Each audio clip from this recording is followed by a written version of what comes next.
Bienvenidas a Hora de Debate. Hoy hablaremos sobre derechos sociales y dependencia y los recortes que han sufrido en nuestro país. El programa se titula Vidas recortadas. Como siempre, antes de entrar al debate, vamos a presentar a los invitados y a nuestra invitada. A mi derecha tengo a Francisco Herrera, profesor de la Universidad de Granada. Bienvenido.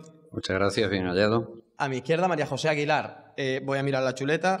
Catedrática de Trabajo Social en Castilla-La Mancha, en la Universidad de Castilla-La Mancha. Bienvenida. Muchas gracias. Compañera de Podemos también. Juan Luis Aróstegui, diputado de Caballa y secretario general de Comisiones Obreras. Bienvenido también. Muy buenas noches. Antes de meternos de lleno en el debate, pasamos como siempre al vídeo introductorio y nada, dentro vídeo. Señor Rajoy, yo le pregunto, ¿descarta usted rotundamente aplicar copago en función de la renta? Sí, yo no voy a hacer el copago. Hay que recortar en todo, menos en educación. Para nosotros hay varias líneas rojas, ¿no? Y hay que marcar la línea roja. Los temas relacionados con la sanidad y con la educación. Y la línea roja, el Partido Popular ha dicho bien claro dónde está. En la sanidad, en la educación. Si recortamos en educación, nos cargamos a varias generaciones. En sanidad, porque nos jugamos la salud de todos nosotros. Mire, yo le voy a meter la tijera a todo, salvo a las pensiones públicas y luego, aunque sea competencia de las comunidades autónomas, la sanidad y la educación, donde no quiero recortar los derechos de los ciudadanos. Desde el pasado mes de mayo, el estado del bienestar ha sufrido un retroceso drástico en las comunidades y ayuntamientos gobernados por el Partido Popular. Educación, sanidad y dependencia son las políticas sociales que más han sufrido los recortes del PP, a pesar de que Rajoy juraba durante la pasada campaña de autonómicas y municipales que no habría recortes sociales. Yo no tengo intención de hacer recortes sociales. Ahora no me pida que le presente ahora un presupuesto, porque como usted y todo el mundo sabe, eso es imposible. Había momentos durante los 2 primeros años de la legislatura en que el PP iba anunciando recortes adicionales y al final ya nadie sabía cuánto se estaba recortando. Hubo un momento que se pasó de anunciar un recorte de 10.000 millones y a los 2 meses Rajoy, en aquel famoso pleno parlamentario en el que Andrea Fabra dijo aquello del que se jodan, anunció 62.000 millones de recortes. A través de una carta, Rajoy compromete ante el presidente de la Comisión Europea, a aplicar nuevos ajustes en caso de obtener la victoria el próximo día 26 de junio. Ya lo decía Maquiavelo, la prudencia no es una virtud, solo lo parece. Lo que está pasando con la sanidad en España no merece ni ponderación ni prudencia. El problema no es que convertir el derecho a la salud en un lucrativo negocio esté dejando a los españoles un sistema sanitario peor. Lo que está ocurriendo con la privatización de la sanidad es, sencillamente, que para que algunos se enriquezcan, otros van a tener que morir antes. La izquierda debería decir alto y claro que desde algunos despachos o firmando acuerdos con empresas para la gestión de servicios sanitarios se está matando gente. La izquierda debería decir que la mayor amenaza a la seguridad y a la vida de todos los ciudadanos del país son nada más y nada menos que los recortes sociales. Esas son las verdaderas armas de destrucción masiva. Empezamos con la pregunta del minuto. Voy a comenzar por ti, Juan Luis. ¿Qué intenciones crees que han tenido los recortes en dependencia y en derechos sociales en nuestro país en los últimos años? Bueno, yo creo que los recortes en derechos sociales en su conjunto son la consecuencia de una política perfectamente diseñada y de un ataque muy claro a lo que se ha entendido desde hace unas décadas como un Estado social de derechos, ¿no? Yo creo que vivimos en una época en la que el capital, el gran capital, lo que ahora llaman los mercados para disimular, se ha visto en una coyuntura histórica muy favorable y ha decidido acabar de manera definitiva con todo lo que se ha venido creando desde una perspectiva social durante mucho tiempo, ¿no? Y es verdad que se han visto muy bien acompañados por unas cuestiones económicas coyunturales que le han permitido justificar ante la ciudadanía lo que en realidad no tiene una justificación económica, sino claramente política, ¿no? El capital es enemigo de los derechos sociales, tiene ahora mismo una posición hegemónica en el mundo occidental como mínimo y está empleándose a fondo para acabar con todos los vestigios de lo que es una forma de entender la vida en comunidad. Tienes que ir acabando ya, Juan. Vale, gracias. María José.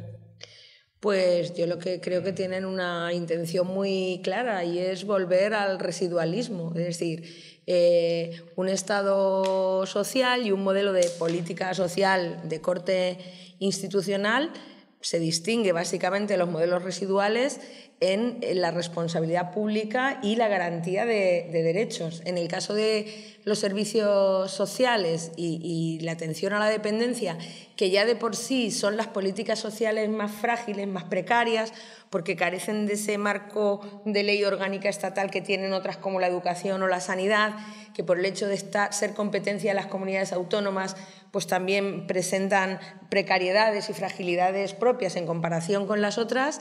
Está clarísimo que de lo que se trata es de volver a ese modelo de hace décadas donde el papel del Estado era prácticamente residual, como para intervenir exclusivamente en los casos ya más flagrantes para evitar pues, que la gente prácticamente se muera de hambre y poco más. O sea, ese residualismo, esa visión de las políticas de servicios sociales como algo residual en el Estado, yo creo que es hacia lo que se han orientado todas las decisiones. Muy bien, gracias. Paco. Bueno, yo coincido con los dos plenamente. Aquí lo que es evidente es que la política, digamos, en general conservadora y neoliberal, pues siempre ha tendido a proteger y a darle o facilitarle al que más tiene todo y más y todo lo que pueda, y al que menos tiene a limitarle lo que son sus derechos sociales, porque muchas veces se está hablando de ayudas, de tal, pero en un sentido humanitario, con cierto tinte religioso, con idea de caridad o algo así, y bueno, es que se trata de justicia social, de derecho social, ¿no? Claro, cuando estamos viendo que hay un recorte tras otro recorte, y que precisamente los que lo están pasando mal cada vez están peor, y en fin, solo hay que poner la tele y ver los telediarios, cada día sale, si no un escándalo de un pelotazo, de dinero mental, etcétera, etcétera, pero salen las dos caras de la moneda todos los días. Yo creo que los ciudadanos estamos ya evidenciando que está la parte de la cara, por decirlo así, que es la parte buena, la gente que cada vez tiene más, que tendrá más, y que se lo lleva y se lo come crudo, pero a expensas del trabajo y la explotación del que menos tiene, ¿no? Yo tengo aquí seleccionado unas palabras que he tomado. Si no te importa, con la pregunta, es que esta era la del minuto. Vale. Para que no nos pasemos de tiempo, ¿vale? Lo dicho, la pregunta del minuto es algo rápido de contar un poco por encima, y ahora si queréis la pregunta de barra libre, si quieres puedes empezarla tú. Si quieres continúo con esto. Profundizar un poco en los elementos característicos que tú crees que han marcado esta política en cuanto a dependencia y servicios sociales. Digamos que ha sido lo que dice aquí, vamos, vidas recortadas en general en todos los sentidos. No quiero remontarme a los romanos, pero cuando hablamos de políticas sociales que estamos hablando de todo. Que social es todo lo que se hace en sociedad, y la política que va, de alguna manera, a organizar, a dirigir lo que sería la vida en sociedad. Claro, dentro de la sociedad está quien puede más y quien puede menos. Entonces está la parte del respeto a esa justicia social, a esos derechos sociales, y por otra parte facilitar la igualdad de oportunidades, que también lo he leído por ahí, a quien menos puede. Y, por supuesto, exigencias para todo el mundo. Esto tampoco va a ser un regalo, ¿no? Pero, evidentemente, los que lo están pasando mal son los que lo tienen peor. Y la tendencia ha sido a menos. En disminución de salarios, aumento del desempleo, descenso de la ocupación, descenso de protección social. Bueno, aquí una lista enorme. Pero yo a lo que iba, por enlazar con la parte de la intervención de antes, eran 3 citas que yo tengo aquí. Una de Mario Draghi, otra de Angela Merkel y otra de Rajoy, ¿no? La de Draghi, el 24 del 2 del 12, decía que el modelo social europeo era insostenible. Claro, no va a ser insostenible si toda la pasta se la han llevado a otro sitio. Pues es insostenible, porque además lo único que piensan es en el beneficio que puedan obtener, no en la rentabilidad social que pueda tener. Porque, por ejemplo, cuando hablamos de políticas sociales, sinceramente, será ya porque uno está dentro de ese ámbito. No sé si vosotros, Juan Luis, bueno, los tres estamos dentro del ámbito educativo. Yo no conozco ninguna inversión que supere a la que se puede hacer en educación. Ese es el motor de progreso de los pueblos, y por tanto yo creo que esa es la apuesta máxima, y estamos donde estamos. Y luego en la parte de apoyo a los más débiles, dependencia, bueno, etcétera, etcétera, es tremendo. Respecto a Draghi, efectivamente el modelo social europeo es insostenible, pero porque os lo habéis cargado vosotros, porque lo único que pensáis, me refiero a ellos, lo único que pensáis es en vuestro bolsillo. Luego viene Angela Merkel y lo arregla, ¿no? Y dice, la crisis del euro está causada por la falta de disciplina fiscal de varios países cuyos dirigentes actúan irresponsablemente, precisamente los que invierten en políticas sociales y en ayudas y ya el remate lo pone bordado el señor Rajoy, que es, en fin, solo hay que ver la cara para ver lo inteligente y el cacumen que tiene. Dice, nos hemos gastado por encima de nuestras posibilidades. ¿Serán él o ellos los que se lo han gastado? Yo sigo pagando hipotecas, y, en fin, estoy a punto de jubilarme.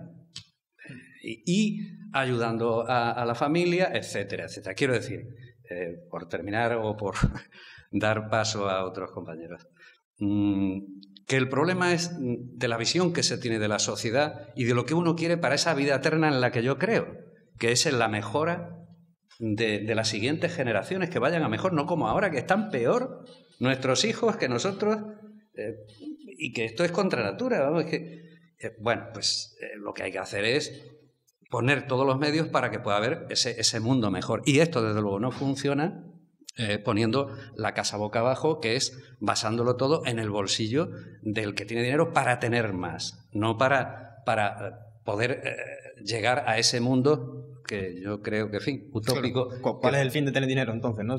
Claro, ¿para qué lo quieres? Si a la tumba encima no se lo pueden llevar. No lo entiendo. Por aquí, no sé si queréis comentar algo. Sí, bueno, a mí que me gustaría... Yo creo que este tipo de programas tienen que servir también para abrir campo a reflexiones más allá del debate en corto de cuestiones políticas. A mí me gusta intentar profundizar en los argumentos, ¿no? Y yo creo que aquí nos encontramos con yo detecto un problema, ¿no? Y la sociedad en su conjunto, la gente, entiende el concepto de derecho. ¿Qué es un derecho? Esto es una cuestión a reflexionar, porque yo creo que el lenguaje pues, se devalúa, las palabras pierden el sentido y al final la gente habla de las cosas y cuando te preguntan, bueno, ¿y un derecho qué es? ¿Hay derecho a la educación? ¿Por qué? ¿Por qué hay un derecho a la educación? Esto hay que planteárselo, ¿no? ¿Cuáles son los derechos? ¿Existen los derechos sociales? ¿Qué origen tiene? ¿Y por qué? Y antes de responder a estas preguntas, uno tiene que plantearse cómo piensa, ¿no? Y esto es necesario para que después se entiendan muchas de las cosas que pasan y, sobre todo, y esto es lo más importante, para que la gente pueda cambiar las cosas que pasan, ¿no? Pero claro, el concepto del derecho no es más que una reflexión de la sociedad de qué es aquello que nos hace fuertes cooperando más allá de lo que cada uno puede hacer individualmente. Y claro, cuando uno entiende esto, entiende que los derechos no existen per se. Los derechos se conquistan y se defienden. Esto es algo que la gente en España no termina de entender. La gente cree que los derechos es como la luz del sol. O sea, igual que el sol sale, haga yo algo o no haga nada, tengo derecho a la educación, tengo derecho. Usted no tiene derecho a nada. El derecho es la expresión de una voluntad social de ser capaces de defender los mínimos para un proyecto de vida, digamos, digno. Y eso es un ejercicio de defensa diario de unas convicciones. Diario de unas convicciones. Claro, aquí parece, dice, los derechos nos los dan y nos los quitan. Nos han arrebatado el derecho, nos han quitado el derecho. Bueno, ¿y usted, en medio de todo esto, qué papel juega? El derecho, cuando nos lo quitan, en este caso, por ejemplo, cuando nos recortan en la dependencia, nos lo quitan los propios ciudadanos con sus 10 millones de votos que pusieron a Rajoy en la urna, Esto también es una cosa que la gente tiene que pensar, la cultura de la responsabilidad propia. Aquí parece que los políticos son unas personas que vienen de Marte y hacen sus cosas y los ciudadanos, todos arcangélicos, no se equivocan nunca, lo hacen todo maravillosamente bien y son en todo caso víctimas de unos políticos malvados. No, mire usted con su votito es responsable de que ese derecho haya sido recortado. Entonces uno se pregunta, ¿y por qué motivo gente que sufre con motivo de los recortes vota a quien le quita los derechos? Yo creo que es porque no entienden los conceptos, porque no entienden lo que es un derecho, porque creen que el derecho es algo que existe por encima de las personas, hay un marco, un halo que establece las cosas como son y que a partir de ahí yo me muevo. Esto es el problema, el terrible problema de la falta de conciencia que hay en general. Usted tiene derecho a la educación porque los ciudadanos luchan y defienden el derecho a la educación.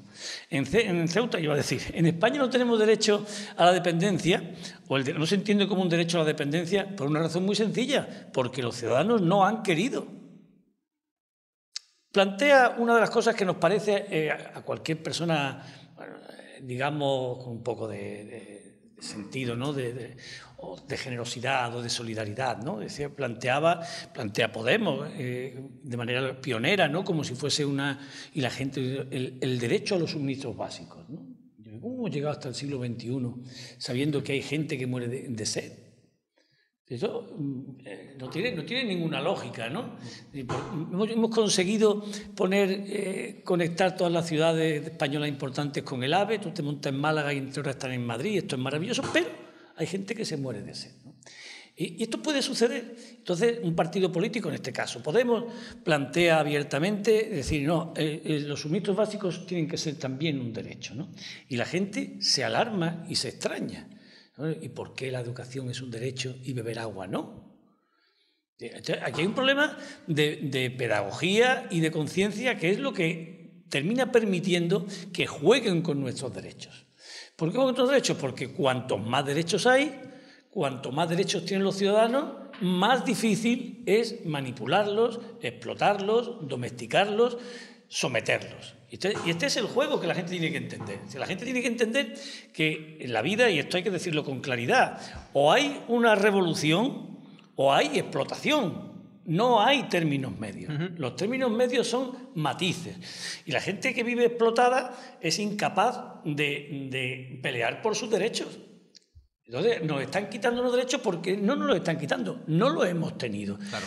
Antes decías tú, y es verdad, el derecho, por ejemplo, a la dependencia no está regulado en España, no está, mejor dicho, de una manera consolidada. Hay sencillamente unas leyes, vamos a llamarle de referencia, que dan paso a un desarrollo legislativo posterior en el que, teniendo en cuenta las capacidades presupuestarias, a lo mejor tiene usted derecho a que le den una ayuda. Si te parece, Juan, vamos a ir acabando para conocer la opinión. Lleva razón. Sí. Te pasa siempre. Sí. María José. Yo lo sé. Bueno, pues por continuar un poco, ya que él ha terminado hablando de dependencia, estoy totalmente de acuerdo con lo que has dicho. La cuestión está en que los servicios sociales nunca han sido percibidos por la ciudadanía ni por los distintos gobiernos como un derecho, como sí que pueden haberse percibido otras políticas como la sanitaria o la educativa, ¿no? Los servicios sociales han sido siempre percibidos, también por la izquierda, como una especie de políticas para pobres, por eso han terminado siendo pobres políticas. La política de servicios sociales no es comparable ni en financiación, ni en estructura, ni en esfuerzo de gestión, ni en institucionalización a lo que pueden ser la política sanitaria o la educativa por parte de ningún gobierno de la democracia. Y además, en la Constitución, a diferencia de la educación o la sanidad o incluso el trabajo o la vivienda, que están reconocidos como derechos, no se reconocen. Simplemente se dice que la asistencia social será competencia exclusiva de las comunidades autónomas. Bueno, lo que quizá no sabéis es que eso se consiguió in extremis, que la palabra que iba a aparecer en la Constitución era beneficencia. Y se consiguió, claro, por razones que ahora no vienen al caso, que tiene que ver con unas circunstancias personales, se terminó poniendo de la noche a la mañana, sustituyendo a la palabra beneficencia por asistencia social. Pero bueno, digamos que es el equivalente a lo que hoy, lo que se denomina como servicios sociales. Entonces nos encontramos con 17 mini sistemas públicos muy frágiles de servicios sociales, no nos encontramos con un sistema sanitario o como con un sistema educativo, con todos los problemas de gestión y errores y recortes que pueden haber sufrido, sino con 17 microsistemas regulados con distintas leyes autonómicas que en todas hablan en sus preámbulos del derecho a los servicios sociales, pero que luego hablan de segunda disponibilidad presupuestaria. Entonces, ya para empezar, estamos hablando de una política social, concretamente la de servicios sociales, que nunca ha estado recogida ni en la Constitución ni en ningún otro ordenamiento como un derecho universal de todos los ciudadanos. Entonces, ahí hay una dificultad adicional. Han sido vistas como políticas para pobres, para atender ya como última red de protección social cuando las otras grandes políticas sociales no cubren determinadas situaciones, y eso es un error. Por eso ha habido más movilizaciones frente a recortes en sanidad o en educación, por ejemplo, que en servicios sociales, cuando ha habido recortes presupuestarios en porcentaje muchísimo más elevado en servicios sociales, que además han perjudicado a los que son más vulnerables.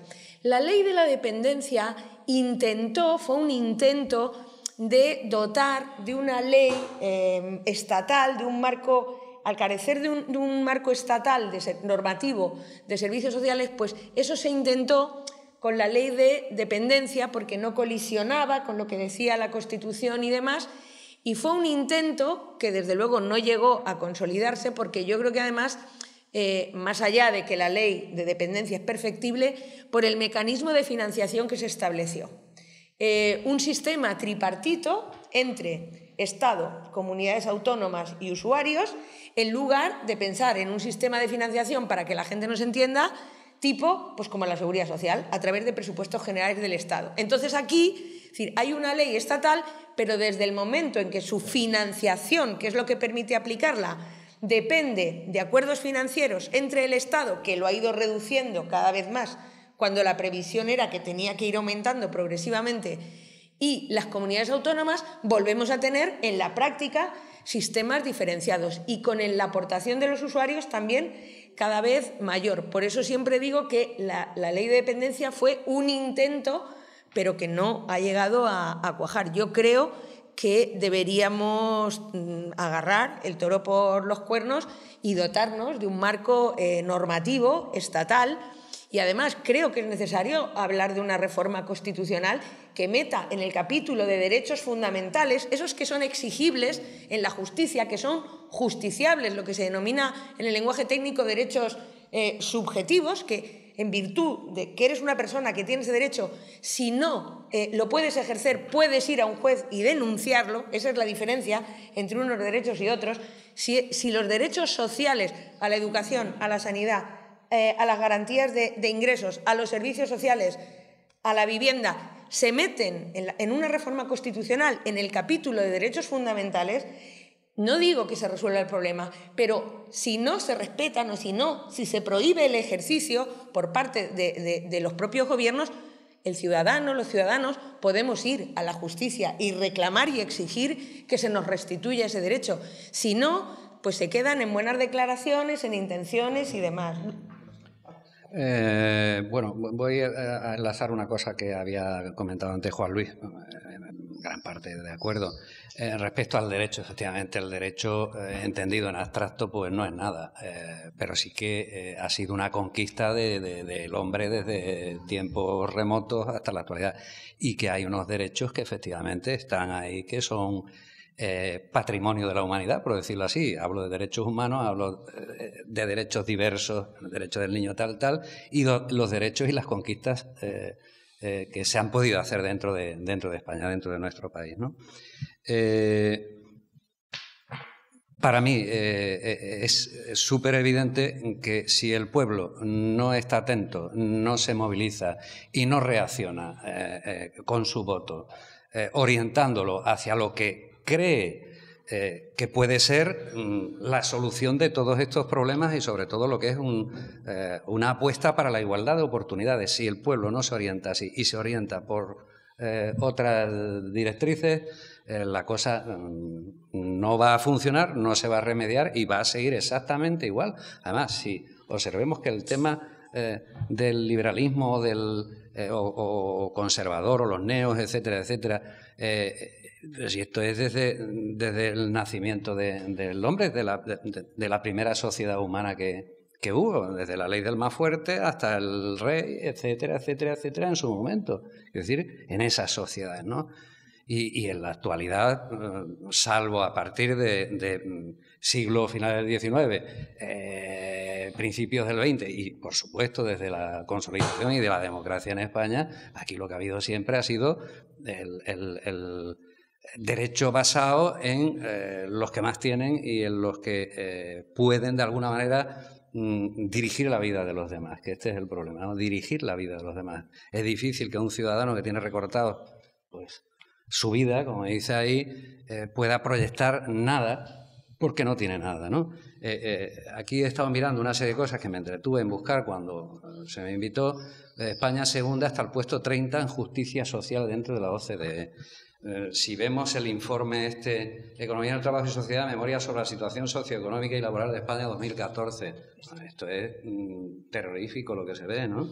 Bueno, cantidad de documentos. El documento de trabajo de servicios de la Comisión Europea, la propia Comisión Europea, dando datos sobre cuál es el estado de la cuestión, y todavía quieren seguir abundando en los recortes.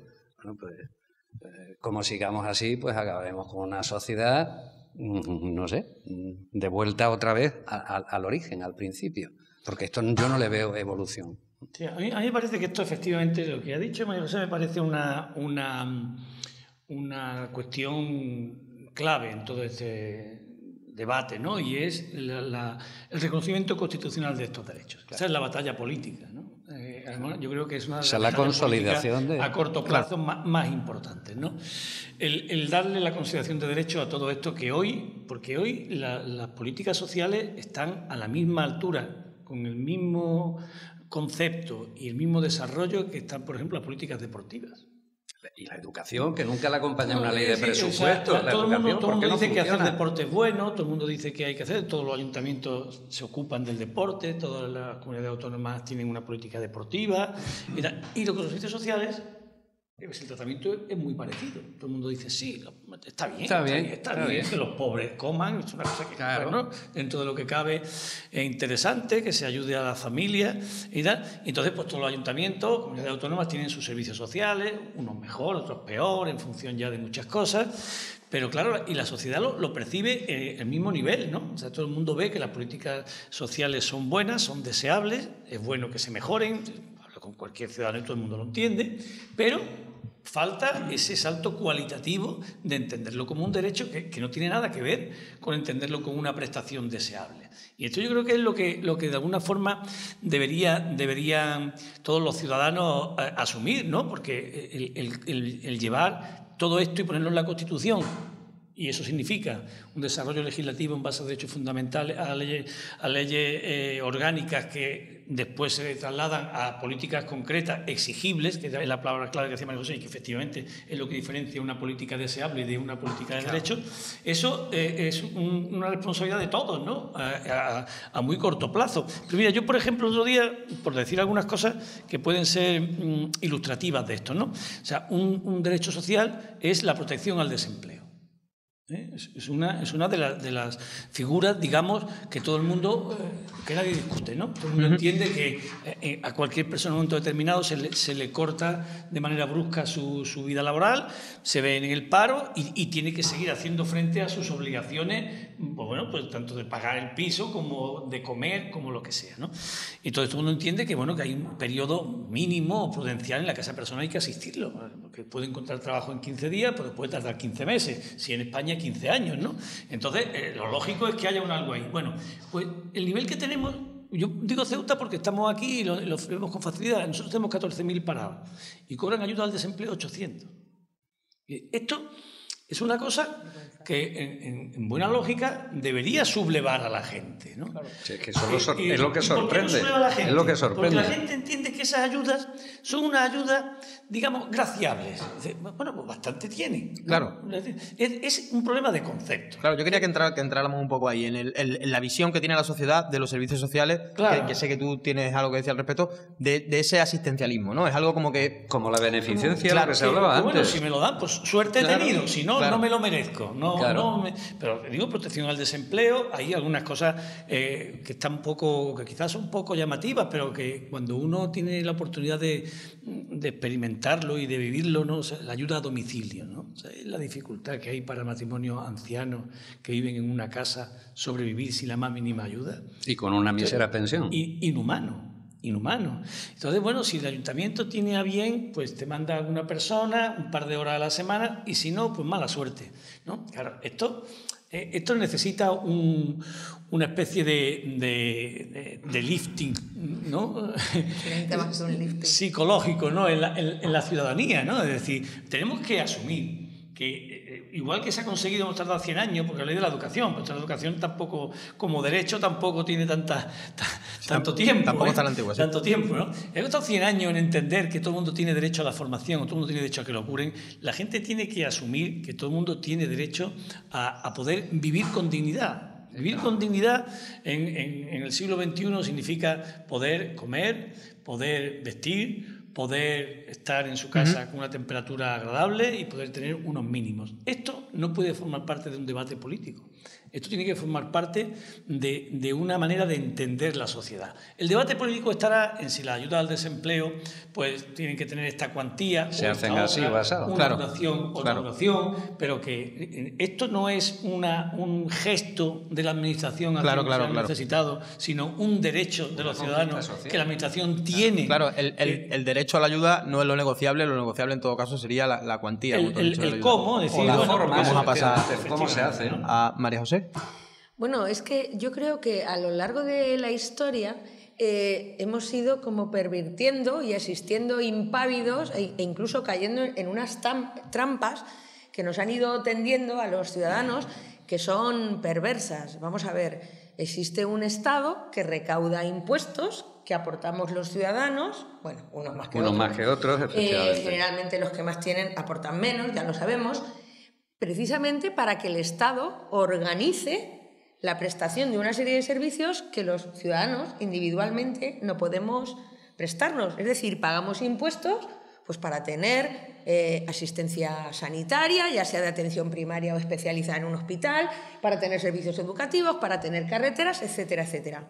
En el caso de los servicios sociales, o sea, la gente es más fácil que identifique cuál es ese objeto universal de atención en la política sanitaria, porque es la salud, en la educación, porque es el aprendizaje, en la política de vivienda, porque es el alojamiento, ¿no?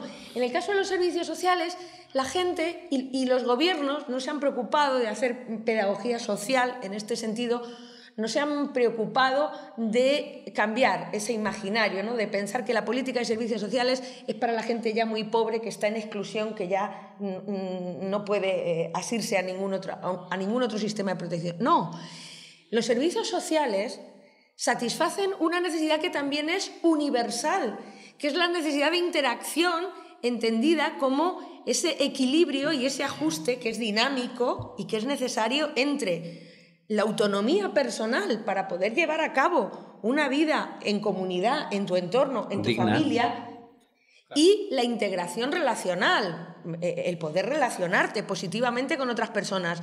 Si un ser humano, si una persona no tenemos autonomía para desenvolvernos en nuestras actividades de la vida diaria, ni podemos relacionarnos positivamente con las personas, tenemos una necesidad que tiene que ser atendida, del mismo modo que cuando caemos enfermos, pues necesitamos ir al médico o ir a un hospital.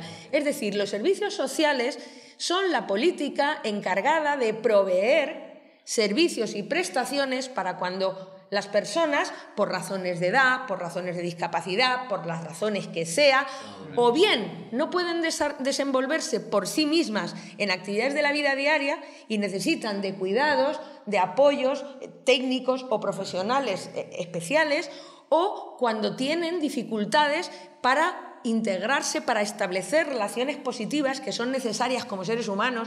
La relación social es tan necesaria como el comer. Claro. Todos sabemos que cuando ha habido casos de personas que han estado sin contacto con otras, no desarrollan el lenguaje, o sea, se convierten en algo peor que los animales, porque los animales también saben vivir en sociedad, ¿no? Entonces, eso es una necesidad universal que tenemos todos los seres humanos, lo mismo que la salud, lo mismo que la educación. Claro, yo creo que un ejemplo que María José que sintetiza un poco lo que estás diciendo es precisamente ese, ¿no? Cojamos a una persona que no se ha relacionado en sociedad, a uno de estos niños salvajes que ha habido en la historia, vamos a darle educación, o sea, vamos a darle una cobertura sanitaria, una tal. Al final esa persona no se desenvuelve en la sociedad porque no tiene esa habilidad social, no ha tenido esa interacción, no ha tenido, digamos que esa es la parte que se olvida de los servicios sociales. Si no te importa voy a pasar a Paco porque estamos un poco fuera de tiempo.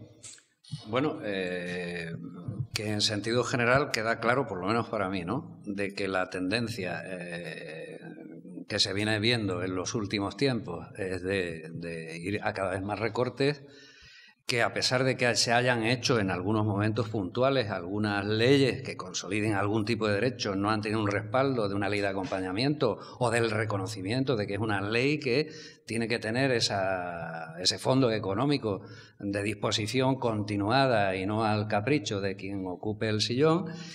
Y me refiero, por ejemplo, a la ley SMI o a la ley Ondao o a la ley de dependencia, ¿no? Claro, hombre, cuando ha habido una ley de dependencia que es una conquista social, que se llega no quizás siquiera a un 20, un 30% de lo que pudiera dar de sí, pero es que de momento se desploma y deja sin cobertura a estos ciudadanos, que precisamente son los que más lo necesitan.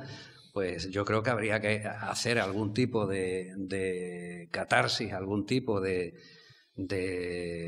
no sé, autocrítica de todos en general, del ciudadano en general, a la hora de emitir su voto, pero también, por otra parte, de los políticos en el sentido de cómo orientan su intervención. A mí ha habido siempre una cosa que me ha llamado la atención y, bueno, esto quizás lo hemos hablado todos en algún momento, ¿no? Y es cuando alguien decide entrar en política, cosa que me parece perfecto, que participe y que quiera de alguna manera implicarse, y que lleguen tantos que en la vida han pegado golpe, ¿no?, que no tienen una nómina de respaldo, que a lo mejor esa persona en ese momento dado pues le van mal las cosas. Bueno, pues de acuerdo que cobre el paro, pero el que va con la nómina pues debería cobrar lo mismo, porque va encantado a prestar un servicio social, ¿no? Esta es la cuestión de fondo.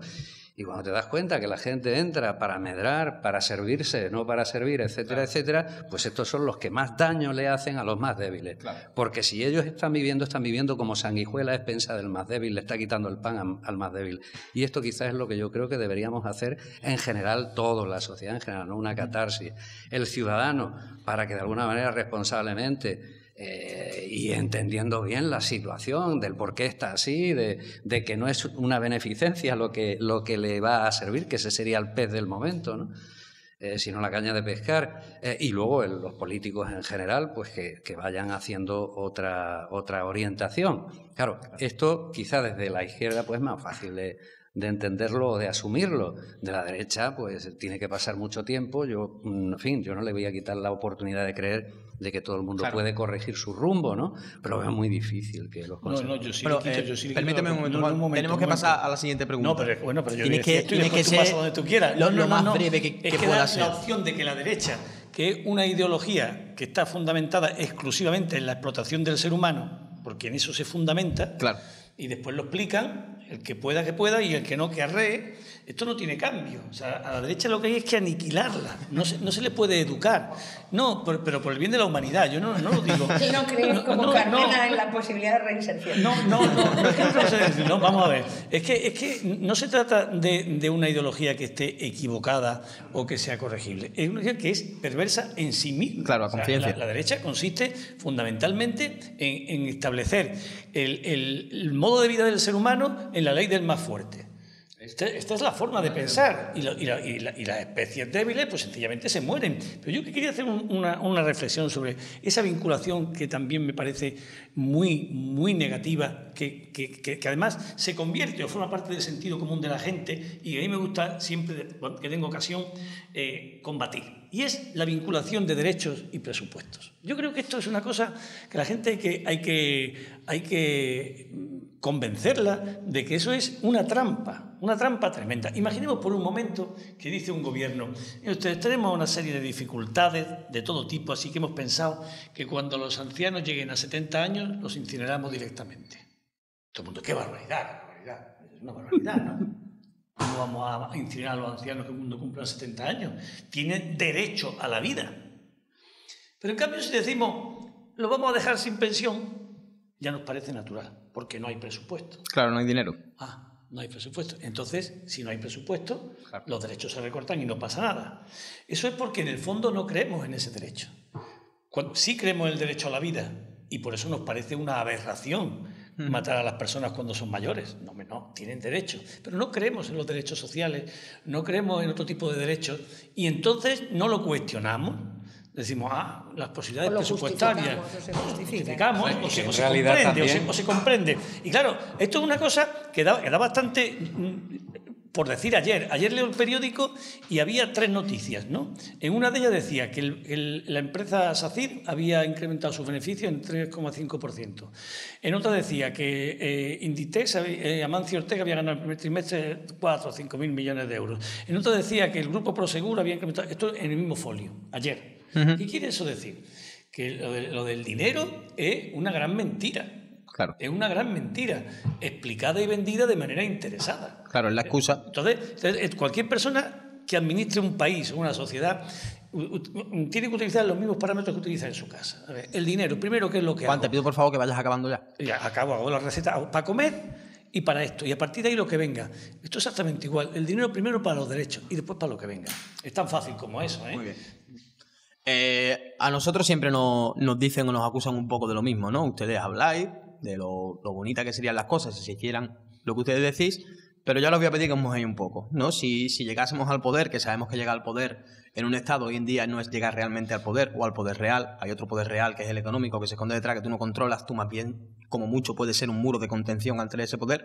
¿Qué haríais mañana entrando al gobierno para revertir un poco la situación que tenemos atrás puesta en la pizarra? Empiezo por ti si quieres, Pablo. Bueno, me da igual, yo no voy a entrar en ningún gobierno, vamos. Eso de entrada. Yo sí que voy a votar, creo que responsablemente, y lo tengo bastante claro. Hombre, yo lo que le pediría a quien entrara, sobre todo es que tuviera una transparencia absoluta en las cuestiones económicas. Quiere decir, ¿qué problema hay en que alguien se pueda enterar de lo que yo cobro y de mi nómina o de tal o de cual? Yo no tengo ningún problema con eso. Eso no le gustaría a mucha gente, claro. Pero probablemente no le gustaría a mucha gente que puede escaquear ese dinero o que puede moverlo en otro sentido. No voy a entrar en más profundidad. Entonces, lo primero sería hacer algo así como una ley de la transparencia, pero no en el sentido de lo que se viene haciendo, que me parece a mí que es un poco de, en fin, iba a decir de chichinabo, ya no lo digo, ¿no? Un poco de broma, ¿no? Sino de asegurar de que las partidas presupuestarias de todos, salarios, etcétera, etcétera, estuviesen muy claras, estuvieran fiscalizadas y que fuesen públicas, eso de entrada. ¿Por qué? Pues porque en el fondo el dinero es lo que soporta todo lo demás. O sea, sin lo económico, todo lo demás no sirve de nada. Entonces, primero eso. Ahora, evidentemente, después de eso, que haya ese dinero, consolidar lo que serían... digamos, con el apoyo económico, consolidar esos derechos, no en el papel solo, sino ya con la posibilidad de hacer cosas con esa base económica y, por supuesto, partir de, primero, como ha dicho Juan Luis en la casa, tengo este dinero, voy a disponer de esto para comer, esto para ropa, esto para tal, esto para colegios, para lo que sea, tal, y luego me queda todo esto, luego todo eso para lo demás. Evidentemente, es que es así, yo lo veo también. Muy bien. Pero todo eso con muchísima transparencia, porque si no, entra el listillo de turno y el grupo de sus amiguetes, el club de Toby, que yo siempre le llamo... Y ya conocemos lo que pasa. Y Toby se lleva todo lo que hay en la caja fuerte, y su grupo, claro. Muy bien. María José. Varias cosas. Tú has dicho inmediatamente, bien, cosas que se pueden hacer y que yo haría si estuviera en el gobierno y que Podemos hará junto con sus compañeros de viaje si llegamos al gobierno. En los primeros 60 días, y eso contando las vacaciones de verano, se puede dotar al plan concertado de servicios sociales, y creo que a la ley de dependencia también, aunque habría que verlo jurídicamente, restituirlo al nivel de financiación que estaba en 2011, y sin modificar los presupuestos generales del Estado. No digo que el plan concertado, que estaba financiado por Estado, comunidades autónomas y ayuntamientos, sea la panacea, pero hasta que en el primer o segundo año se pueda lograr esa reforma constitucional para meter como derechos fundamentales y de ahí se derive la posibilidad de una ley estatal de servicios sociales y de dependencia que agrupe y modernice todo, es decir, hasta tanto se disponga de ese marco normativo que creo que en un plazo, si hay voluntad política de un año, máximo un año y medio, se puede tener aprobado, para volver al menos al nivel de financiación de los servicios sociales de 2011, y se puede hacer porque solo se requiere voluntad política. No sé si la gente sabe lo que son los fondos FEAD. Son unos fondos europeos que España está dedicando exclusivamente a compra de alimentos para los bancos de alimentos, que son un gran negocio, y que son, sumando las dos partidas, algo más de 700 millones de euros. No sé si la gente sabe que para recuperar la dotación financiera del plan concertado de servicios sociales, la parte estatal, que se ha recortado en estos años, bastaría con menos de un tercio de esos fondos FEAD. Y los fondos FEAD no le dicen a España o a ningún Estado miembro para qué se los tienen que gastar. Es decisión del Gobierno español dedicarlo a compra de alimentos. Dicen que son fondos que cada país tiene que aplicar de la mejor manera posible para lograr una mayor empleabilidad, mayor inserción laboral, mayor integración social. Por lo tanto, el Gobierno que exista tiene libertad para decidir de esos 700 y pico millones, ya digo, que 100 millones se van a dedicar simplemente a restaurar el nivel de financiación de los servicios sociales.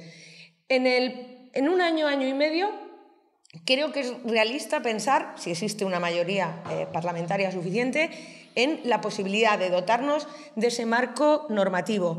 Pero antes de eso, aunque no en un plazo de 60 días, pues que se requiere más tiempo, creo que hay que derogar la Ley de Racionalización y Sostenibilidad de las Administraciones Públicas del PP del 2011, que lo que hace es cargarse el sistema de atención primaria, que es muy precario, de servicios sociales. Para entendernos, los servicios sociales que prestan los municipios y que se prestan además en el entorno comunitario, servicios de teleasistencia, de ayuda a domicilio, de educación familiar, que son los servicios sociales más integradores, más baratos y más eficaces. Y quiero terminar, y pongo estos 3 ejemplos de medidas que son realistas, que no requieren de cartas a los Reyes Magos. Y otra cuestión que creo que es importante, porque sí que hay que hablar de dinero. Lamentablemente hemos caído en la trampa de la derecha, de los neoliberales, etcétera, de concebir las políticas sociales como un gasto. Y las políticas de servicios sociales hay que verlas como una inversión, porque por cada 100 euros que se invierte en servicios sociales, 40 euros, el 40% revierten al Estado en cotizaciones, en seguridad social, en impuestos, solo el primer año. Es decir, por cada 100 euros que se invierten, al cabo de muy poco tiempo, el Estado recupera esa inversión. Con una ventaja adicional, que el sector de servicios sociales es, de todas las políticas sociales, el que destina el mayor porcentaje a la creación directa y neta de empleo. Porque no requiere, por ejemplo, ni de hospitales, ni de institutos o de colegios. Es decir, en servicios sociales, en infraestructuras y en tecnología cara, se gasta muy poco, porque casi todos los servicios sociales tienen un componente de prestación de cuidado personal, que muchos se hacen en el domicilio, muchos se hacen en los entornos comunitarios y otros se hacen apoyándose en infraestructuras y en equipamientos de otras políticas, como las políticas sanitarias o las políticas educativas. Es decir, el sector de servicios sociales es el que tiene mayor capacidad de creación neta de empleo, y estamos hablando de millones de puestos de trabajo, que además permitirían, por aquello de las sinergias entre las políticas, tener una política de cuidados que verdaderamente se haga desde una perspectiva de género y que no mantenga a las mujeres dedicadas al cuidado no remunerado de personas en el entorno familiar y sin posibilidad de desarrollarse ni de incorporarse en otros sectores profesionales. Así que yo creo que tenemos que empezar a hablar y a narrar los servicios sociales de una manera diferente, como lo que realmente son. Un sector que tiene una capacidad de empleo impresionante, muchísimo más que ningún otro sector de la economía, creación directa de empleo, no hay que esperar a hacer inversiones, no. El dinero que se invierte genera empleo de manera inmediata, que tiene un retorno al Estado del 40% el primer año y al cabo de pocos años del 100%, y que por lo tanto no es un gasto, es una inversión social en calidad de vida y en desarrollo humano. Y se pueden hacer muchas cosas con voluntad política sin necesidad de esperar a los siguientes presupuestos del Estado. Muy bien, gracias. Juan Luis. Bueno, vamos a ver. Aparte del corto plazo, a mí me gusta siempre el largo plazo. Yo vivo en la utopía. O sea, a ti la pregunta te da igual. Me parece un lugar reconfortante para vivir. Nos han pedido a corto plazo. No, entonces, no, efectivamente las prioridades presupuestarias son perfectamente alterables y un enfoque como el que ha dicho María José, que es fácilmente comprensible y además trasladable a la realidad. Pero yo quiero plantear una cosa que a mí me preocupa más, ¿no? Es decir, me refería sobre todo al planteamiento de tu pregunta. Cuando nos dicen que, ¿no? Que efectivamente las personas que tenemos una manera de pensar, pues tenemos pájaros en la cabeza y, en fin, bueno. Y es verdad que tenemos pájaros en la cabeza, ¿no? Y yo los pájaros en la cabeza me gusta contarlos. Y yo creo que hay que hacer cosas, claro que hay que hacer cosas. Si entrase Podemos al gobierno tendría que hacer cosas y muchas cosas y la haría, y además te aseguro que la haría bien. Pero yo también digo que no sería suficiente. Yo creo que hay que ir al fondo de la cuestión. El fondo de la cuestión hay que explicárselo a la gente con una cierta perspectiva, ¿no? Es decir, aquí se está en guerra. O sea, hay una guerra. Las guerras del siglo XXI no son a tiros. Hay guerras que se hacen por otros medios, que es la economía, la psicología, los medios de comunicación, muchas cosas diferentes de las armas tradicionales, ¿no? Ejemplo claro de quién lo intentó y perdió la guerra, pues la gente de Venezuela, que yo defiendo capa y espada. La gente de Venezuela empieza una guerra a favor del pueblo y consiguen cosas muy importantes. Lo que pasa es que al mismo tiempo empiezan una guerra contra Estados Unidos y la han perdido. El estado de Venezuela de ahora, que a nadie nos gusta, es la consecuencia de perder. Eso es evidente. Como ha pasado con Cuba. Claro, cuando uno está permanentemente intoxicado, llega un momento en que tú no puedes hablar de nada porque esto es como el chiste. Dices Venezuela y ya empiezan a salir toda esa legión de descerebrados, de gente absolutamente repugnante, incapaz de articular un solo argumento y te descalifican, ¿no? Pero hay que decir las cosas como son. O sea, claro que se puede ir a las reformas estructurales, claro que se puede. Claro que se pueden cambiar las cosas de fondo, claro que se puede. Lo que pasa es que ni es fácil, porque te encuentras con muchos enemigos, mucha resistencia, ni es rápido. No puede cambiar unas estructuras sociales en un año, ni en 2, ni en 3. Pero cualquier persona, cuando pasen las elecciones, porque ahora cuando se habla de Venezuela las elecciones son los votos lo que preocupan, se sienta alguien con un mínimo sentido de la curiosidad, observa lo que era Venezuela, lo que hizo Hugo Chávez, y no tiene más remedio que aplaudir lo que hizo Hugo Chávez sin ninguna reserva. Claro. A partir de ahí ya es luchar contra el gigante, ¿no? Vamos a trasladarlo porque es muy parecido, en el fondo muy parecido. ¿Qué ha pasado con Grecia?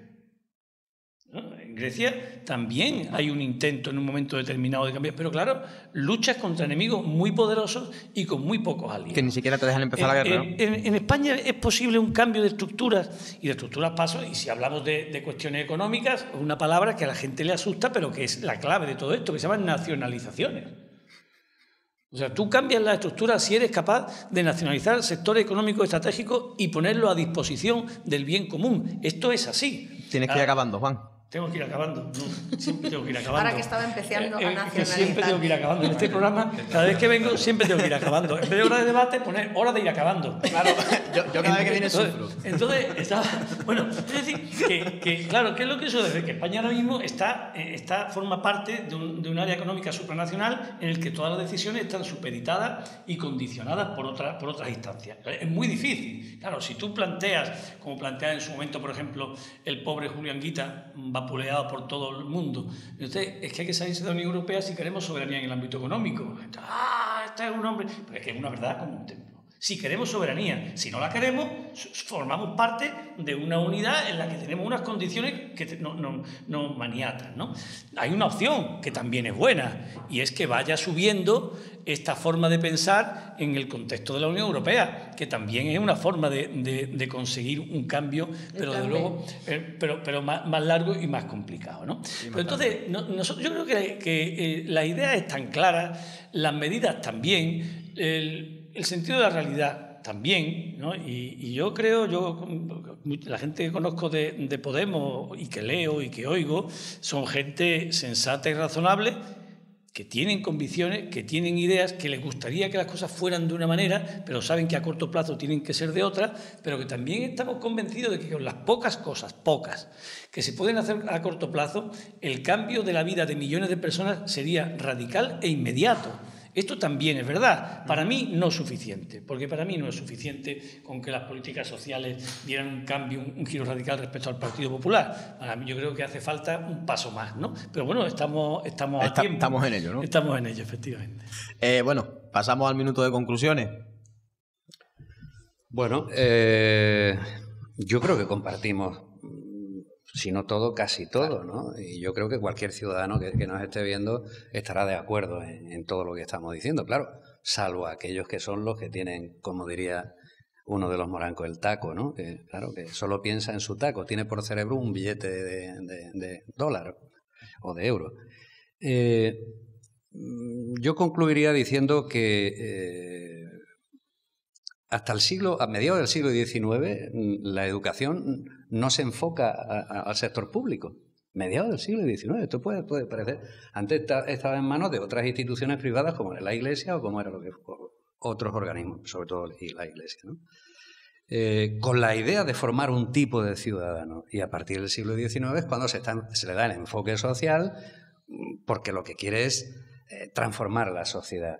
Y en la línea precisamente del ir conquistando poco a poco esos derechos humanos y esos derechos sociales. Claro, ¿qué ocurre? Pues que posterior a eso es cuando viene la conquista de unos derechos, por decirlo así, sociales y la puesta en marcha de unos servicios sociales.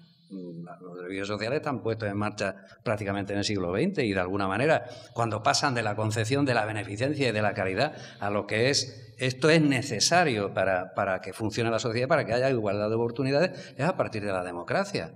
Y claro, dentro de la democracia ha habido una época de bonanza, en momentos mejores en los que se ha podido enfocar y se ha podido dotar económicamente, porque en el fondo todo es la economía, todo es la economía.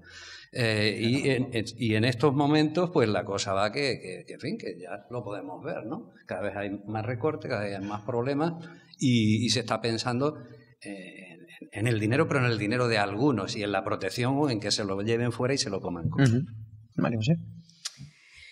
Pues yo diría que no podemos caer en la trampa, en el relato que nos está imponiendo el sistema y los sucesivos gobiernos, y es hacernos creer que los servicios sociales, en sentido amplio, los derechos sociales, son una cosa que está muy bien cuando estamos en época de bonanza, porque entonces como el pastel es más grande, aunque unos se queden con una parte muy grande, quedan migajas para repartir a los demás, y que cuando el pastel se achica, pues entonces eso no es sostenible. Estamos muchas veces entrampados en un discurso que nos han impuesto con unos intereses muy concretos, unas minorías que dominan, de lo que son los costes de la solidaridad. Es que la cohesión social, es que la solidaridad cuesta mucho dinero y es insostenible. Tenemos que cambiar eso. Me niego a hablar de los costes de la solidaridad. Tenemos que pasar a hablar de los costes de la indiferencia y de los costes tremendos de la desigualdad. No solamente en términos de los costes en sufrimiento injusto, que ya desde el punto de vista ético y moral es gravísimo, sino en términos de costes para todos, porque hay mucha gente que justifica o que tolera ciertos recortes como inevitables, cuando no lo son, pensando que es que algo hay que recortar. Y lo que tenemos que entender es que cuando se recortan derechos a unas personas que no tienen papeles, que son extranjeros, o a otros, al final eso termina implicando recortes y reducción de bienestar en todos. Lo que pasa es que cuando nos llegue a nosotros, a lo mejor, como decía Niemöller, ya es demasiado tarde y no hay nadie que luche cuando a nosotros nos toque. Así que la cohesión social es una conquista y además es la única condición para tener sociedades prósperas y donde además, incluso desde el punto de vista de los propios capitalistas, ellos puedan prosperar. Porque si no hay un mínimo de condiciones de vida, de calidad de vida, la gente no va a poder ir a trabajar, la gente no va a poder consumir, adquirir servicios, etcétera. Es decir, esa ganancia desaforada a costa de la superexplotación y la cuasi esclavización tiene un recorrido muy corto. Si tú quieres tener ganancias a largo plazo, tienes que garantizar, aunque solo sea desde el propio interés del sistema, un determinado nivel de vida. E insisto, la cohesión social no implica costes, es una inversión en creación de puestos de trabajo y en crecimiento. Lo que sí que genera costes importantísimos en términos éticos, morales, jurídicos, económicos y sociales es la indiferencia y el mirar para otro lado cuando se empiezan no ya a recortar, a vulnerar derechos que son básicos y fundamentales. Juan Luis. Sí, yo voy a ser muy breve para que no me regañéis esta vez y solamente quiero decir dos cosas. La primera es que la gente tiene que entender que los derechos no existen. Los derechos se conquistan y se defienden día a día con la actitud de cada uno. Y también, de manera especialmente importante, con el voto de cada uno, que es el que decide las políticas. Quien crea que los derechos forman parte de algo intangible que nos viene regalado por un nadie sabe qué, está cometiendo un tremendo error. Nuestros derechos se conquistan en democracia con los votos.